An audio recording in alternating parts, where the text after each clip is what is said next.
All right, hello everyone. Welcome to another edition of Codecademy Live.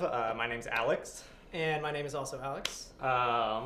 And we are here today to celebrate the launch of our statistics course. Alex and I just wrote an intro to statistics course where you learn a lot about different statistics to calculate and how to interpret them, all in Python. And so we are going to do a little stream today to show off some of the stuff from that course, and then also talk a little bit about some of the ideas that we discussed there. I see that we got a lot of people in chat. We want this to be super interactive. We would love for you to chat as much as possible, ask us questions. We have people from all over the place: Brazil, England, Michigan, Pennsylvania. So please get in the chat if you'd like. If you just are seeing us on Codecademy, you can get to the YouTube page by clicking on the title of the YouTube video right here, and that'll take you to the YouTube page. There we are. And you can get in the chat here. And if you are just see us on YouTube, we are going to be coding in the Codecademy coding environment, and so you can go back there by clicking on that first link in the description, and then you can code along with us in this environment. Nice, we have a lot more people in the chat. Alex, do you want to describe a little bit about what we're going to do today? Sure, yeah. So if you have questions as they come up, please just send them here. I'll be describing things on the screen, so I won't always see, but Alex or I will look over. One Alex will handle it. We'll see it at some point. We have someone from Brooklyn. That'll be super relevant we have today. Queens and Brooklyn. Yeah. This is good. Okay, great. So what I'm going to start off by doing is just talking you through the last exercise of a central tendency exercise, or lesson, a module, what we used. So in these series of lessons for mean, median, and mode, what we did was we took a data set of 100 of the greatest novels of all time, right? So greatest novels of all time from a survey from a French magazine, my favorite French magazine. Yeah, we all have our favorite French magazine. Yeah, that surveys 100 absolutely, people. Yeah. So yeah, the survey was translated to English for me, and I took the 100 greatest, the 100 authors from that, and we try to get at the question: what is a person's most creative age?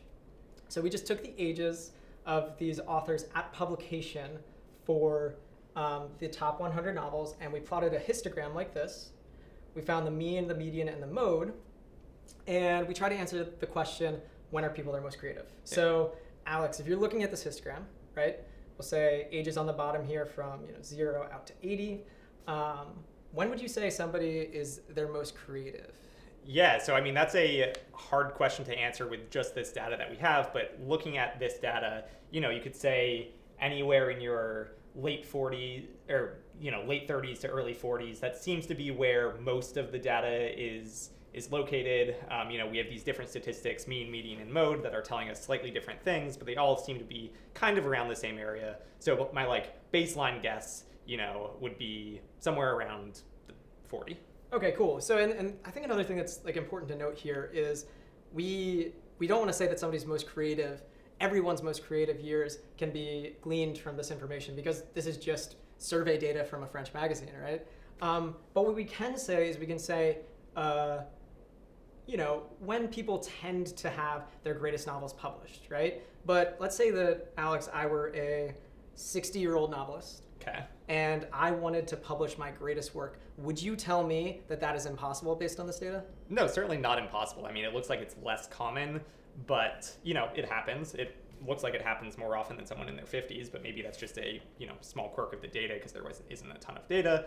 But no, definitely still possible. Okay, cool. So what we're going to do now is we're going to jump into what our goal is for today. Yeah. So this is kind of, what we're showing you here is kind of the finished product of answering a question, and that question was when are authors their most creative? And so, Alex, you can talk about how we are going to go through that entire process of forming a question, looking at the data set, and trying to reach conclusions or reach outputs like we have here, but we're going to do it all from scratch. Sure. So eventually we're going to Alex's point, we're going to fill out this document in front of you all. And if you want to pull out scratch paper, or if you have notes or something like that, and you can write along with us, feel free to do so. But the first thing we're going to do in a second, we're going to fill in this question thing, and you all are going to help us find this question.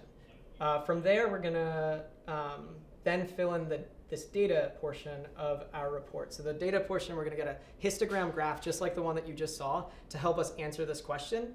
And then we're going to fill in the mean, median, mode, variance, standard deviation related to whatever data that we use to answer the question above. And then right at the end, we're going to sort of introduce the problem a little bit more articulately, because we don't know what exactly that question is going to be yet. And then down at the bottom here, we're going to try to draw some sort of conclusion, make some sort of claim, and sort of address also the assumptions that we're making in the discussion section. So yeah. One of the things that we thought about a lot when we were writing the course was it's not enough to just be able to understand the Python syntax to find the mean or find the median. Like we really cared about teaching the skills to be able to interpret and articulate those findings that you find through those statistics. So that's kind of the goal of this exercise, is to not only find those statistics, but to be able to talk a little bit about them and what they might mean. Absolutely.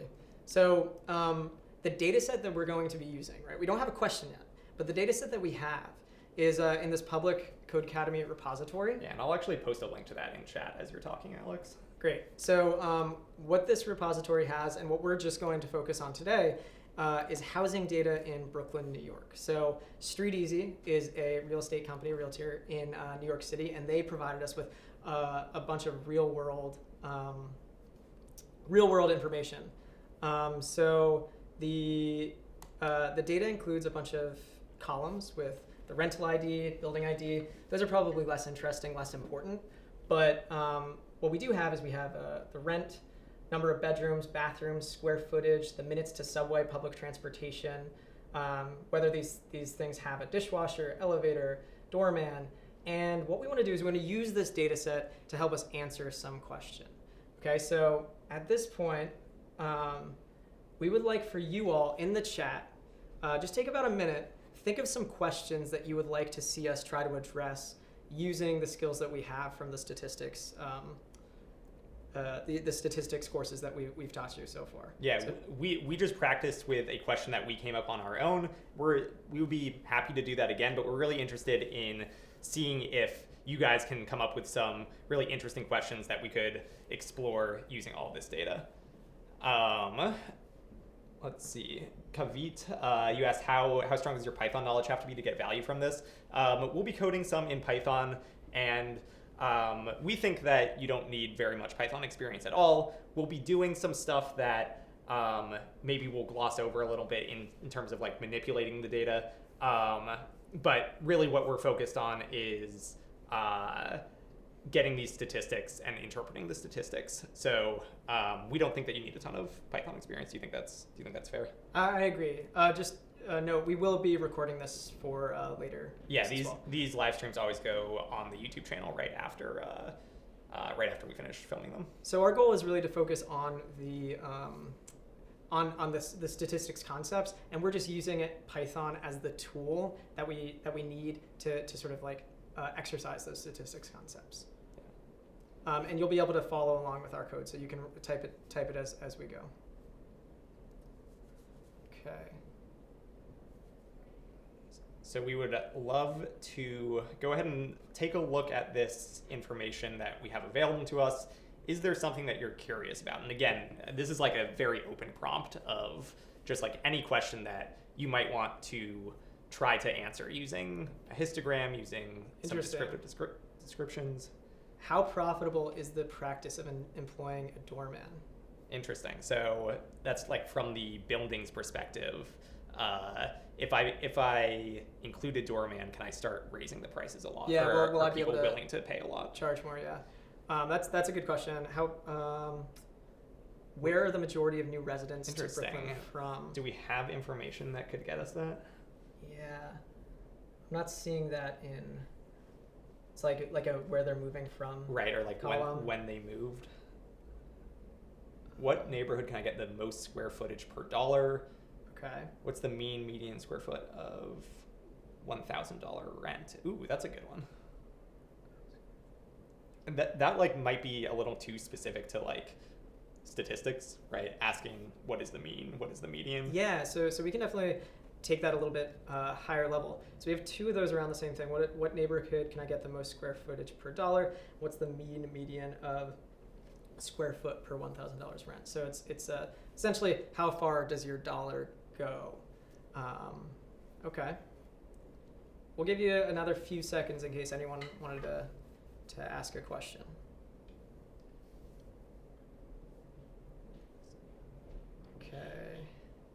Okay. All right. So what's our Alex? What do you think of our question? We're looking at square footage a lot. We have a few things on square footage, right? And we want to talk about rent. Is there a positive relationship between rent and having a roof deck? Meaning, if you have a roof deck, does your apartment cost more?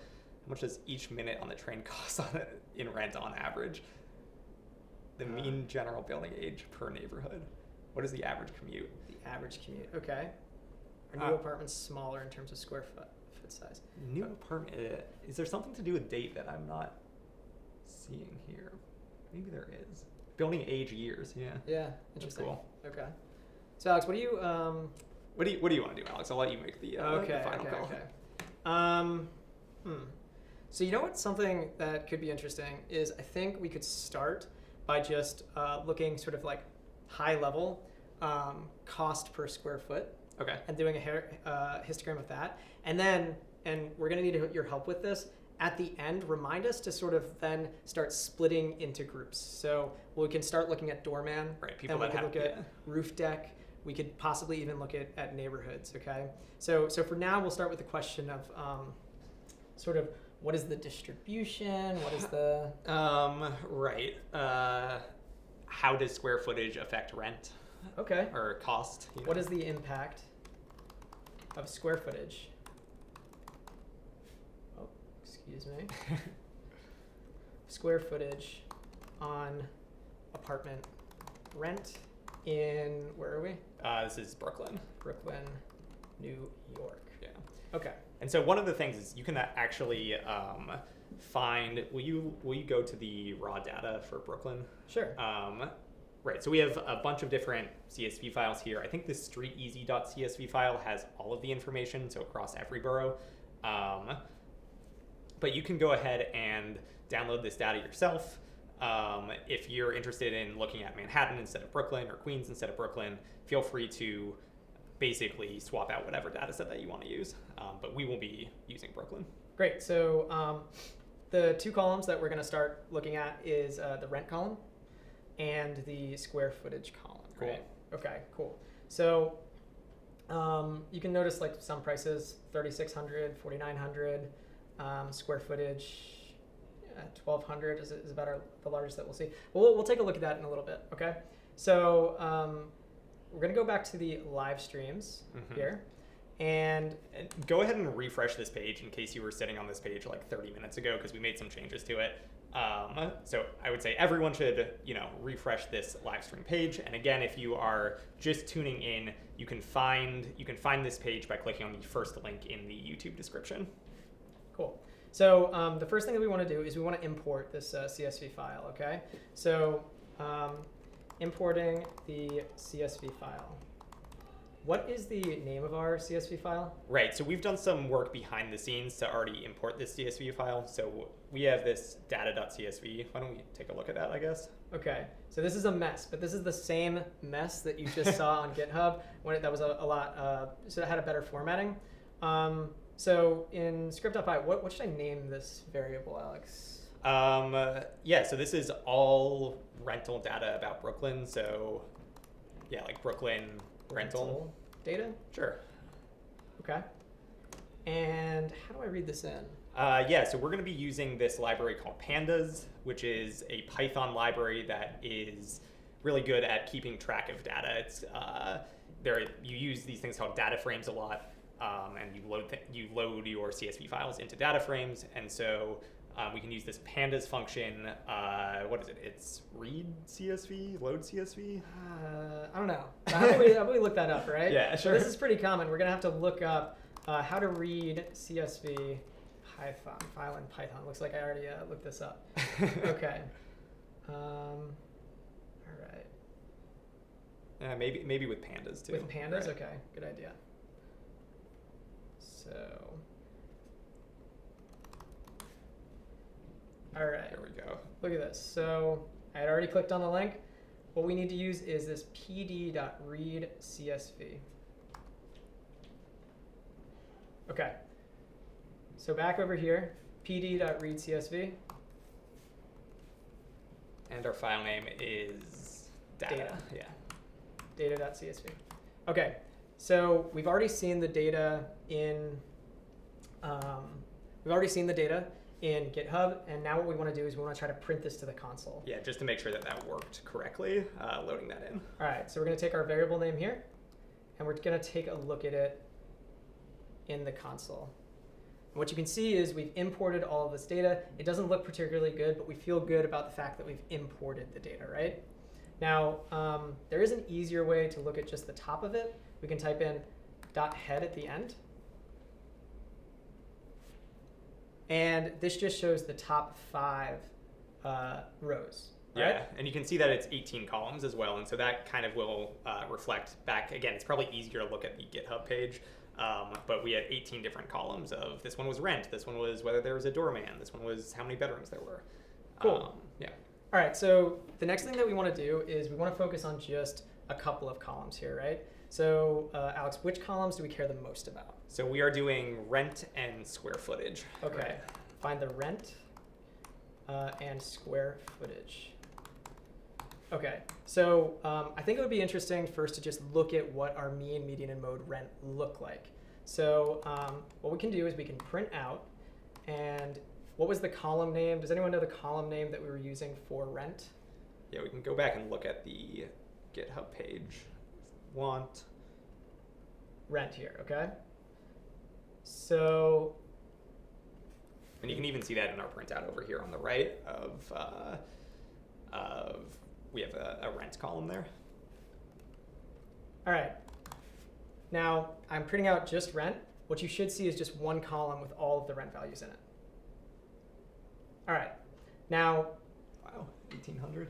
1,800 Or is that last 18,000 rather. 18,000, yeah, that last rent. So before we actually print out the mean of just the rent, does anyone have any guesses as to like what they expect to be the average rent in for an apartment in New York, in Brooklyn? Yeah, we actually didn't do this in our practice, so I don't know. What do you think, Alex? My guess is somewhere around 4,000, because we're not limiting by like No. number of bedrooms or something. You know? Actually, maybe not. I don't know. Maybe right, because there's 5-bedroom apartments that are in this data set. Okay. I would guess like 2,500. 2,500. All right. Oh, Ooh, and mean. right. Interesting. And so now this is the question, and this is something that we go over in our in the stats course that you could take, is how do we find the mean of this? And we're going to end up using the NumPy library.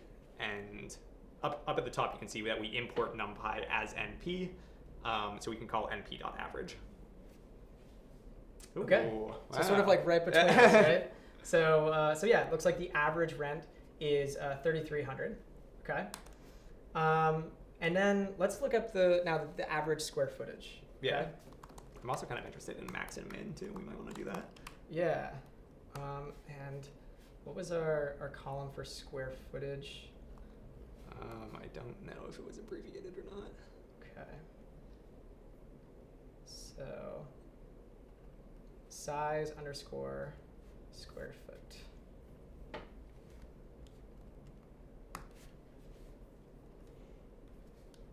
All right. So our square footage average is $899. Okay. At this point, does anybody have any questions with what we've done so far? Anyone at all? Hi from Wisconsin, Mark. All right. Great. So if our original question was about how to calculate sort of the dollar per square foot, we're actually kind of close to that already, right? Sure. But we're not getting as much of like a distribution of that. But let's just let's just see what the average like dollar per square foot is. Okay, so can we divide these two columns by each other, I think? I think we could probably do that. But before we do that, let's save these to variables, Sure. right? Okay, so we'll do average rent and have average. Well, that's not the average rent and the average square foot. That's just the... Oh, no, that is. Sorry. Okay, Yeah. I thought you were grabbing just the columns. Oh, no, not for now. Okay.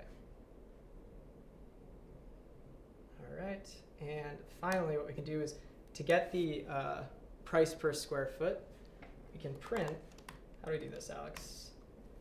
We could just divide average rent by average square foot. Oops, and you got a typo there.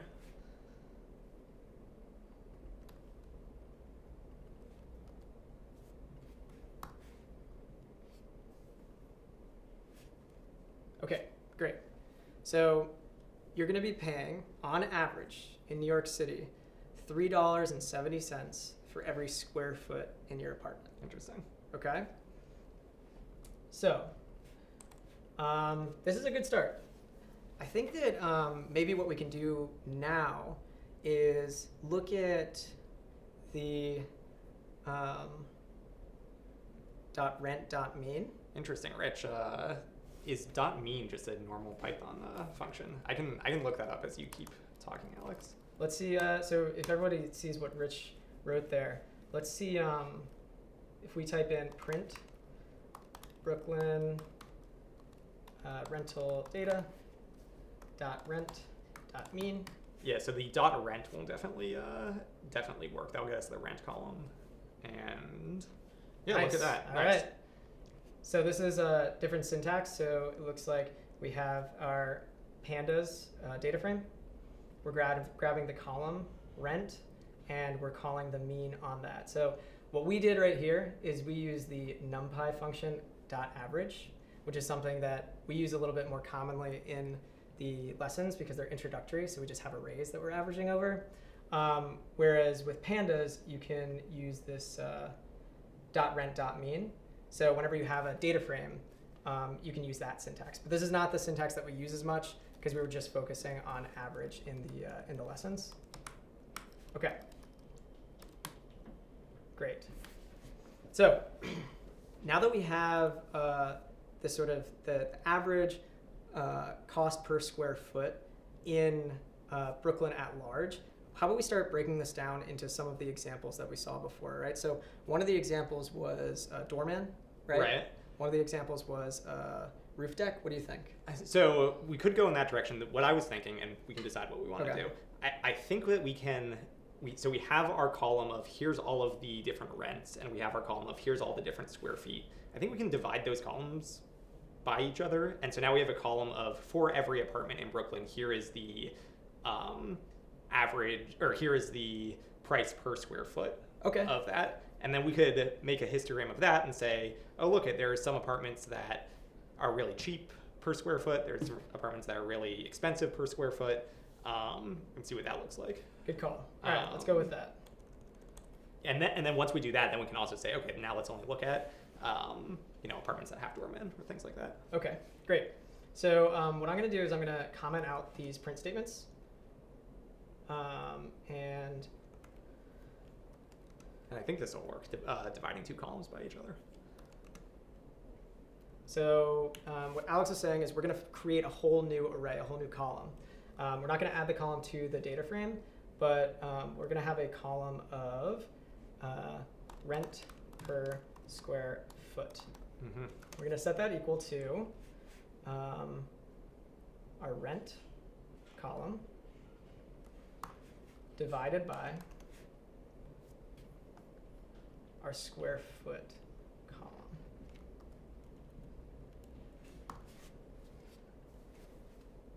All right, so we're not getting an error. It seems like something happened. So What do we expect to see here?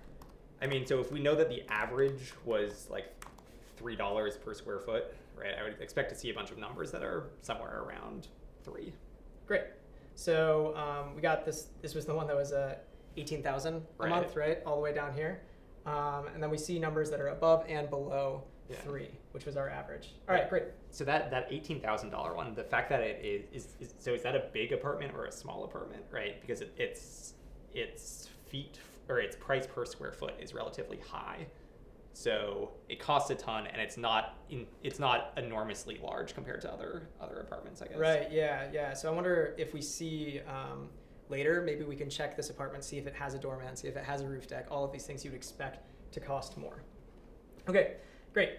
So now what we can do is I think that it's time maybe to start filling in the values that we have in our Sure. document, right? So what did we get for the mean?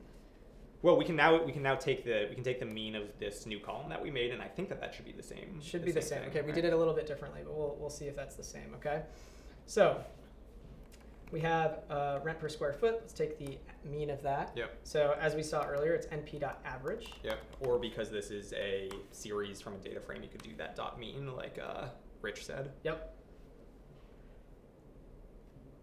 Okay, great. So we got something a little bit different here, but close to the same value. Yeah. All right. So we'll stick this in as our mean. All right, 3.8. 3.8, and our units for this are $3.8 per square foot. Okay. That's our average value. Now we're going to do the same thing with median and mode here. So if you just copy that print statement down, you can find np.median. And the np.median is 3.7. Okay. Same units, right? 3.8 will round up.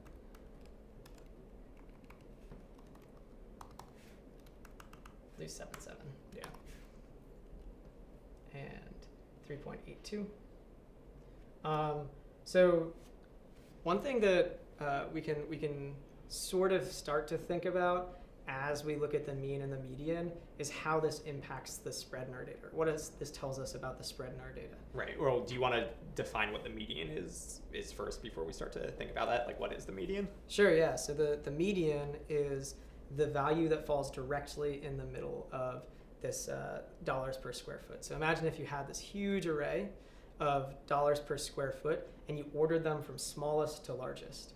The median is the value that falls right in the center of that. Right. And in this case, the median is pretty close to the mean, but it's not exactly, they don't line up exactly. And so when that happens, what does that tell you about the data set usually? So usually what that'll tell us is the mean can get pulled out if there's a long tail in our histogram. So when I see this and I see that 3.82 is slightly larger than 3.77, what I would expect to see in our histogram, which we'll plot a little bit later, is this long tail that runs all the way out to the end of our histogram, which pulls the mean out. Now, we don't know that for sure, and that's why we're going to plot it in a little bit, but that's sort of my intuition. Okay, so next let's find the mode. So the mode is not, that we're using, is not part of the NumPy library, so we're going to use stats.mode. Yeah, and why don't we, after you write that line, let's go up and look at the import statements just so we know where this stats is coming from. Sure. So this is where we're importing stats. So it's part of this SciPy package in Python. And so once we import stats like this, we can then call it down here, use functions from it down here. Yeah. Okay?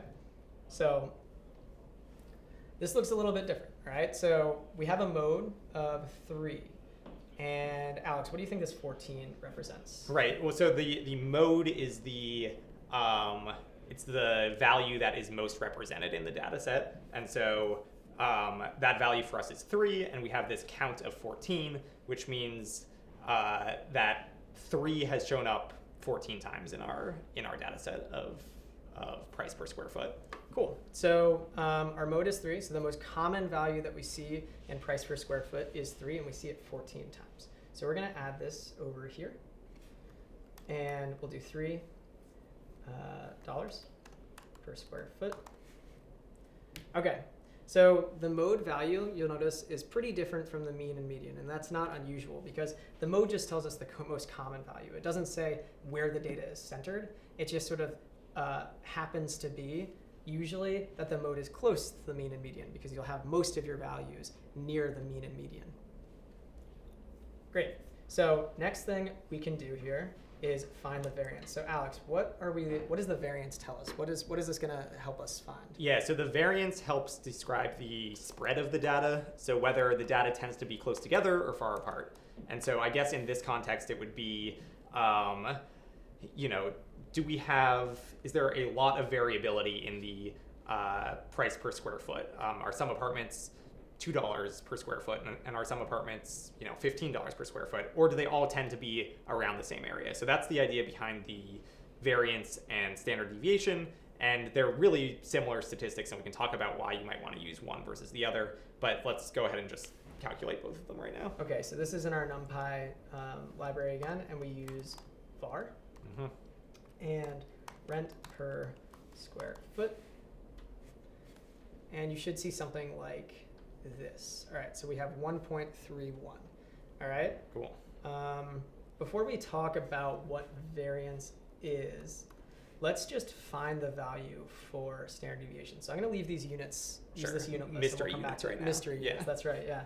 All right. So standard deviation. What is our standard deviation? What's the command for that, Alex? Yeah. So you can get standard deviation again through NumPy using std standard deviation of rent per square foot. Cool. Okay.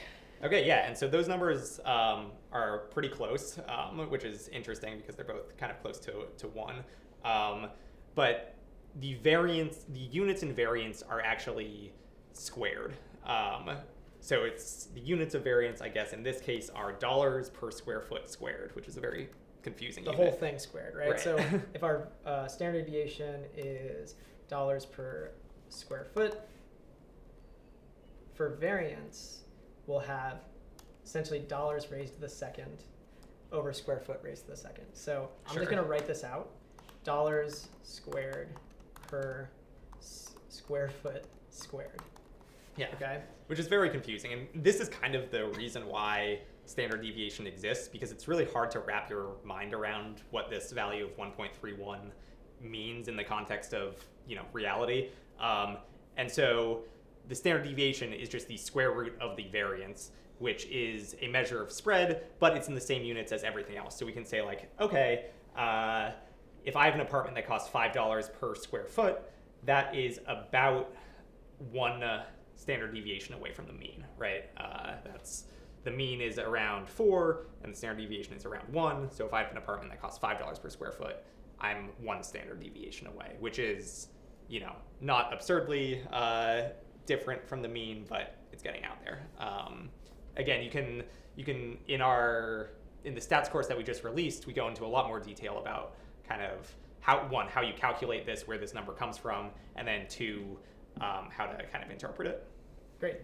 So one thing that I actually want to try really quickly is seeing if we get the same value by squaring this. Sure, let's do it. Okay. So squaring this is essentially equivalent to, do we do like that? So it's star in Python. Okay, Yeah. star. Yeah. So hopefully for the standard deviation, we should see this 1.14 equal to 1.3. Great. So these Nice. are exactly equal. Okay. Yeah, I saw your question in the chat. The live stream they're always posted right after we finish recording. So if you jumped in late or if you can't stay for the whole thing, you can always find it on our YouTube channel. All right, great. So Alex, would you mind now, we're going to adding we're going to add a new component so that we're actually able to plot the histogram. Sure. Okay. So a histogram is a way to visualize our data in a little bit more sort of straightforward way, so that instead of trying to describe our data just with these numbers, we'll be able to really visualize the spread, and it should be a lot more practical. If you remember back to the initial histogram that we showed with the novelists, you saw that that was sort of a spread from 10 out to, where was it? What, 80, 70, 80? Yeah, there was one person who had their most productive or most. What was the question? When did you publish your most creative successful work? book, right? Yeah. And there was somebody who published around 70, right? So Alex just added a component. So I want everybody to save their workspace and then refresh the page. All right, so I'm just gonna hit enter here, and hopefully. Oh my God, it worked. It worked. That's the old one. Okay, so we plotted something else here that we're gonna actually replace in a little bit. But before we do that, I want everybody to uncomment this right here, import Codecademy lib 3 Seaborn. So Alex, what does that do? Yeah, so this is something kind of behind the scenes at Codecademy. In order for us to draw the output of matplotlib, matplotlib is kind of like the standard Python graphing and visualization library. In order for us to show that to you over here in the web browser, we need to import this kind of funky package. So this is something that if you're coding along at off the Codecademy platform, you will never encounter Codecademy lib3_Seaborn. It's just kind of a little quirk that we have to deal with. Right. Okay. Great. So what we're gonna do, we're gonna leave these print statements here, but we're gonna just plot the histogram really quickly without any labels or anything like that, just so that we can see sort of progress. So the histogram plotting is, we use this matplotlib pyplot, and matplotlib is Python's library for all things plotting. So whenever you want to create a figure or graph your data, you're going to be using matplotlib for the most part. Yeah, I don't think I've ever used anything else actually. Yeah. So we're going to plot rent per square foot. Yep, and so we're calling the hist function for histogram, and let's just see what this looks like. And we need to call plot.show as well. Okay, great. So we have the same histograms that we had before, and we need plot.show. I always forget that. Yeah. All right, great. So we should be seeing a graph that looks something like this. And what do the numbers down here on the x-axis represent, Alex? So that is our units that we've been dealing with this whole time. So that is the price per square foot. Okay, right? Price per square foot. And then on the y-axis, what are we looking at? So those are the counts. So how many times was something between $4 and $5 per square foot? Okay, great. So something that I like to use to sort of demarcate between the bars is what is it? Is it edge weight or edge color maybe? I'll look it up. Okay. So there's a way that we can add the marks between so it's borders between each of the bars. But we'll get back to that in a second. What I want everybody to do first is to just look at our mean, median, and mode, and where you see them falling in this plot. So you'll see our mean should be somewhere around 3.8, and that's right where all of these bars are towards their peak, right? Median, same thing, right towards the middle. That's the central tendency of our data. Whereas the mode, 3, seems to be a little bit smaller, but it's still centered in a place that's pretty close to where we have our peaks. But it doesn't have to be. This mode could just as easily be between 5 and 6. It's just a matter of what the most common value is, and coincidentally, it happens to be near the middle. And there's a higher probability of it being near the middle than it is somewhere else, but that won't always be the case. Yeah, the first time by the way, it's edge color equals black is how you add some lines between there. I was a little bit confused as to how the mode could be in something that wasn't the tallest bar, and how that can happen is, so there are 14 threes, then that's represented somewhere in this bar. And in this bar, there's more values, but maybe there's one 4.1 and one 4.2 and one 4.3, right? And all of those are represented in that bar, but they aren't all 3 like they are here, where there's 14 different 3s. Yeah. So now that we have our graph, I think it's important to always add title and then x and y axis labels. Okay. So we're going to add the title with plt dot Title? title. Okay, that makes sense. And what should we call this? So we're looking at the cost per square foot. Sure. Okay. So In Brooklyn apartments. rent per square foot of Brooklyn apartments. And I'm gonna save it, make sure I didn't make any mistakes. All right, I'll capitalize per here. So our X label. That was our units, which is rent per square foot, or dollars per square foot, I guess. Okay, so we'll say rent per square foot. And this is gonna be in dollars. So usually this is how you'll see something like this. We'll do foot raised to the second. Usually you'll see that like superscripted in some way. There's probably a way to do that in Matplotlib. I don't know it off the top of my head. Yeah.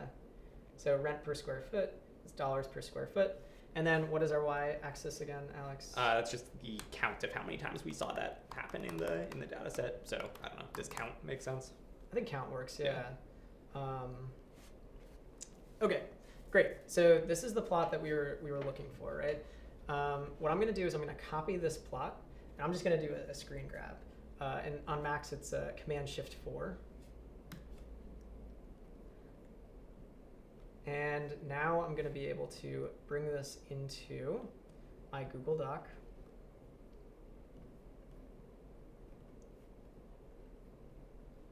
See our histogram from our test up there in the top right. That was a good one. Okay, so at this point, we're actually done with the coding portion for the main part of this document. All right, but what we're trying to communicate here is that like the programming part, the Python part, is really just the start. Those are the tools that we use to try to communicate something, to make a claim that we can support with data that answers our question above. What is the impact of square footage on apartment rent in Brooklyn, New York? Right, and the fact that we used Python was like kind of arbitrary. I mean, we talked a little bit about why we chose to write the lessons in Python over another language. Like R is a really common language for stats. And I don't know, I guess we settled on Python because it is really commonly used for statistics like this. Pandas and NumPy and all of these libraries do exactly what we're looking for. Yeah, but we're really kind of like Python is the tool, and we're interested in the outcome or the things that you can learn through statistics. Right, exactly. And so what we're going to do here now is to actually label our data, right? Because imagine somebody comes to see this figure and they don't know at all, like they don't have any context on the question or anything like that. That is always the objective of labeling a figure. So what I want you all to do is I want you to think about what you would label this figure in your own words. We'll give you about a minute to do so, and then if you want, you can share in the chat.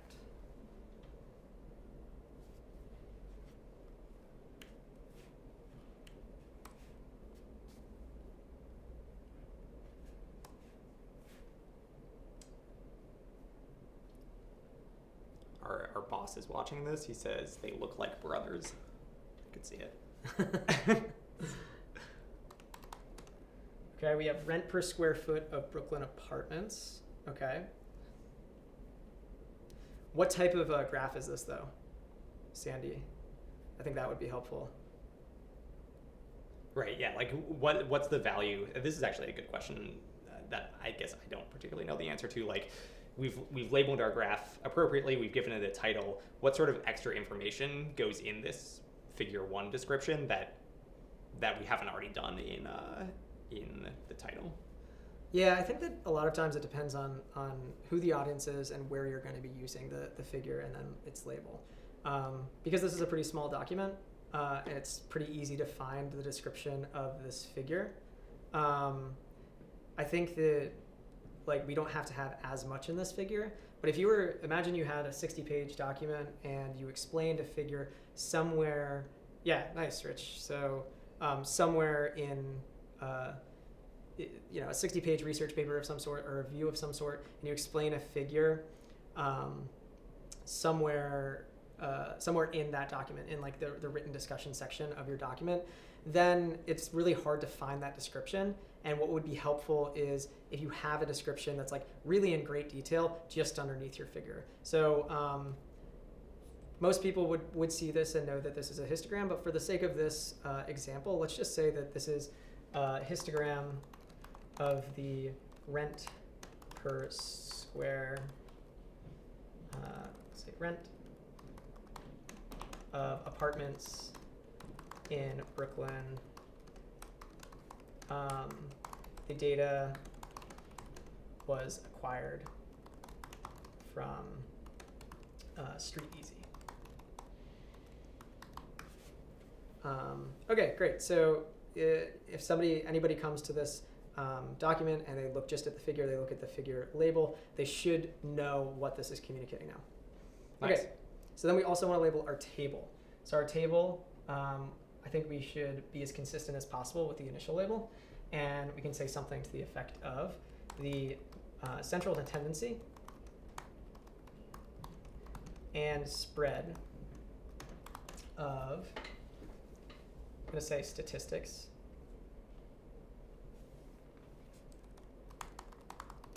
of the rent per square foot of apartments in Brooklyn, New York. Yeah, and in general, the central tendency and spread are descriptive statistics, right? Their purpose is to describe what this data set looks like. Great. So now just to finish things up, it's always good when you have a question to start with a brief introduction. And in the introduction, we're setting the stage. We're saying something to the effect of where we're getting the data, right? What else do you think? Probably, I don't know, how much do you do describing the data? Like we have all these rows and columns. Maybe we do descriptions of the rows and columns that we actually ended up using. I think in general it's good practice to link out to where you got the data. So we could link out to that GitHub page. Basic question. In this day and age, what can Python do that you cannot do with Excel? Yeah, so I mean, Excel can do a lot of the same functionality that Python can. I think as you get further and further along in terms of like the complexity of the questions that you're asking, I'm writing I wrote some machine learning algorithm, or I wrote something that is like very advanced in data science, where I'm taking all this data, I'm doing some complex things with it, and then I'm getting the output. And at that point, once you get the output, I suppose you could download that output from Python, throw it into Excel, and like finish up in Excel getting the graphs. But yeah, so I guess for me the answer is like you can do complex programming tasks with Python easier than you can in Excel. I think a lot of it has to do with data handling. So Excel is like a visual first type thing. You can use Visual Basic, but the purpose of Excel a lot of times is to see your data in a spreadsheet. And when you have data sets that are really, really large, larger than even say 10,000 rows, and a lot of times people do handle data that's way, way bigger than that. Excel doesn't really you can't really visualize that data. You don't need to see it. Yeah, you don't want to visualize that data. So because Python is a much more sort of like customizable language, it has a lot of like plugins and a large community that I think is not as easily accessible in Excel and Visual Basic, which is the language behind Excel. So yeah, I think anytime you have really, really large data sets, it's probably, or you think you will be using large data sets, it's probably best to use a language like Python, R, or MATLAB. There's some other ones out there as well. Yeah. Fabian, your question about R, we don't have anything yet, although keep an eye out. There's some we are R working on stuff something now. that should be coming. Great. Reproducibility is possible in R/Python, but not Excel. Can you explain that a little bit more? Because I think you can. Are you saying like reproducing the same equations, like compartmentalizing different functions and things like that, Kat? Yeah, I don't know what reproducibility means either, but yeah, one thing that's really great about any programming language like Python and R is you're able to like build like classes, functions that you can reuse on all different types of data set, and that may be what Kat is referring to. Yeah. Yeah. Reproducibility of code. Yeah. Yeah. Exactly. Okay. Great. Cool. Thank you, Catherine. Great. So what we're gonna do, because we have about 10 more minutes, is we're just gonna try to write the introduction and discussion to this. So the introduction is, we'll just say that we used a data set from StreetEasy that contained rental information for apartments in New York City. Specifically, we focused on the rental cost and square footage of apartments in Brooklyn. From that, we calculated the cost per square foot of all StreetEasy apartments in Brooklyn, New York. So that sort of sets the stage for what we do then in the data section. So if somebody reads that, they'll know exactly what to expect down here. So if I were to send this out to somebody, I would add a link to the GitHub Yeah. of our data set. So the last thing and the most important bit here is The takeaway points, right? the takeaway. So what does anyone know what we can sort of say about this data? Yeah, and again, we didn't plot the mean, median, mode.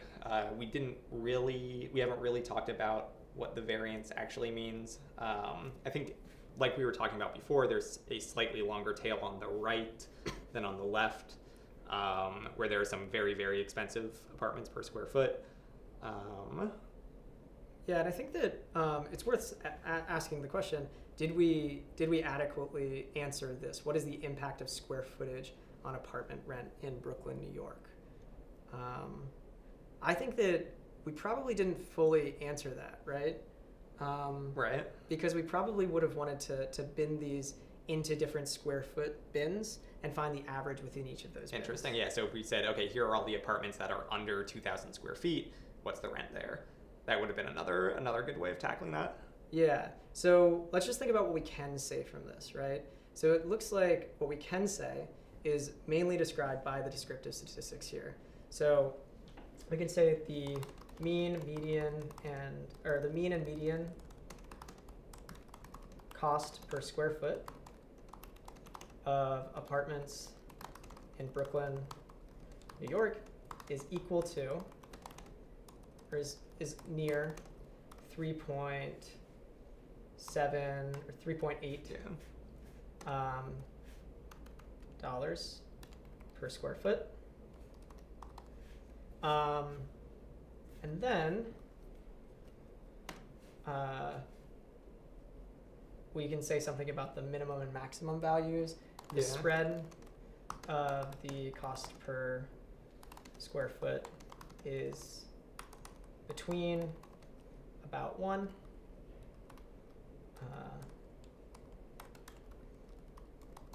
and about 8.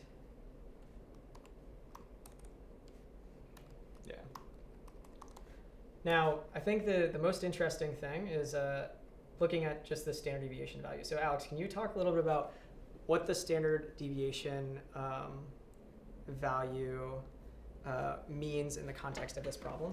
Yeah, so typically with standard deviation, if you have a normal curve like this, and we haven't really done a thorough definition of what a normal curve is, but usually about 66% of the data falls within one standard deviation of the mean, meaning, okay, our mean is 3.82, so that's like right around here, and our standard deviation is about $1. So that means like within the range of like 2 to what is that, like 5, I guess.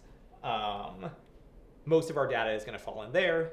95% of data falls within 2 standard deviations of the mean. So 2 standard deviations of the mean is, again, if our mean is right here, 2 standard deviations is, basically $2.50 away. So that would be out here and out here. So it kind of gives you a sense of how unusual a certain data point is. So if I have an apartment that costs, $7 per square foot, I can say, okay, that is over 2 standard deviations away from the mean, so that's pretty unusual. Okay, so I think one thing that I actually want to do now, and that was everything that we were trying to do just in this document, but I think a bit of a more interesting question would be, if possible, see if we can do this if you want to hang out a little bit longer, if we can calculate the same values for living in Manhattan and living in Queens, right? Because we have those data, and we can probably plug those in pretty easily. So what I'm going to do first is I always like to sort of make the figures the objective. Yeah, but beforehand. So I'm going to insert a column. Well, you do that. I'll take a look at chat and see if there are any questions that I can answer. Okay. Yeah, people are talking about where is the best place to learn Python. I strongly recommend Codecademy. I can actually even find a link to our Python courses. Sandy says you can challenge yourself with easy challenges on Project Euler. I love Project Euler. There's some really cool, fun challenges there. What kind of jobs will we get in the future? Yeah, I think that's one of the goals of Codecademy is to help people find jobs. And so you can imagine learning the skills to do this kind of statistical analysis could be helpful in, I don't know, a ton of different corporate jobs.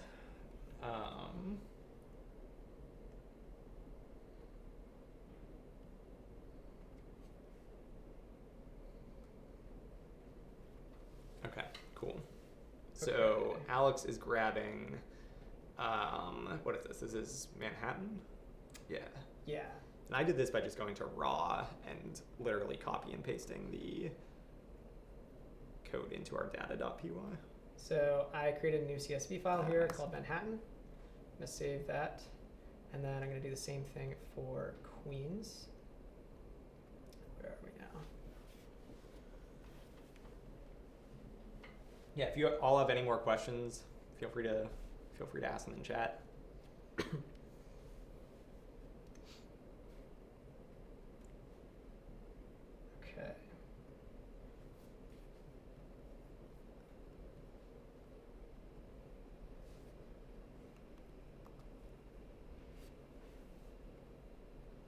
So now we have each of these CSV files, and in script.py, this is not good practice, but what I'm going to do really quickly is I'm just going to change my data.csv here to manhattan.csv. Right, and so now all of our variables are like poorly named because it's no longer Brooklyn rental data. Right. So you can see now Ooh. our histogram changed a lot. It's spread from 0 all the way out to 20. So it looks like it is a lot more expensive per square foot in Manhattan. That's my knee-jerk reaction. Or to at this. least there are some really, really absurd apartments in Manhattan that cost $20 per square foot. That's true. Yeah, doesn't look like there are many out here, Right. but there are some.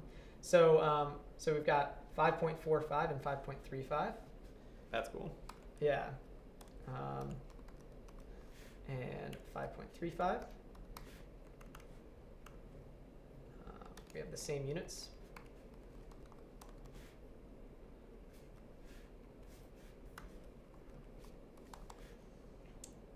So I'm gonna, I'll fill in mode later. Yeah. And then let's get standard deviation as well for this one. So the standard deviation is 1.4. Art, you asked, will this be recorded and saved? Yep. These go on our YouTube channel right after we're done recording. And then next we'll do Queens. Do you think this is going to be higher or lower than Brooklyn? So I've used this data before. Okay. So I know, but I think it's going to be lower. Okay. Lower than Brooklyn.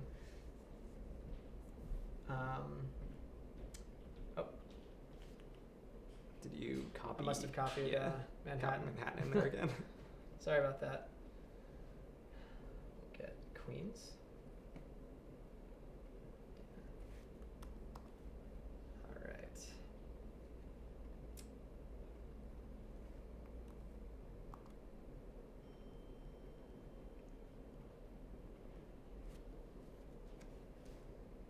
All right. Cool. So now we're back to having this sort of this distribution that's much, actually relative to the last one, it is a lot narrower. We just have C more in each of the buckets here. And we have a mean of 3.2 and a median of 3.0. So as I suspected, it is smaller in Queens. Or less expensive in Queens, Yeah, it's less expensive in Queens. And 3.0. And that right tail on that histogram in Queens is even like a little bit more pronounced, where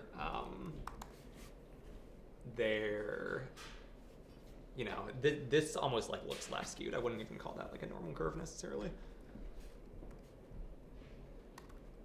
All right. So for those of you who are familiar with square roots and squaring values, you'll notice that the standard deviation is larger than the variance in this example, because when you're squaring a value that is small, Less than 1. that is less than 1, the relationship is inverse. Okay, great. So now we have some new data, right? And this doesn't exactly answer the initial question. So let's ask, somebody I think did have a question similar to this. What question did we answer with this data, Alex? I mean, so we answered how do the different boroughs differ in terms of. Okay. What is the effect of the borough on cost? Yeah. On the cost per square foot of an apartment. Yeah. So what did we answer? And so I would say that this is a little bit closer to what we answered. And I think it's fair to say that we found that Queens was the least expensive per square foot, and Manhattan was the most expensive per square foot. Actually, Manhattan is the most expensive by quite a bit. Yeah. Right? Almost like $1.50 to $2 more than the average in Brooklyn. It's a lot. Yeah, over $2 per square foot. Yeah, and there's more that we could do here, where it's like we don't really know the size of these data sets, so maybe we should look into how many. Maybe there's only 100 Manhattan apartments in our Manhattan data set, and there's 10,000 Brooklyn apartments or something. So we could be a little bit more thorough in terms of like understanding what these data sets look like. All of that stuff is kind of like assumptions that we've made in our discussion.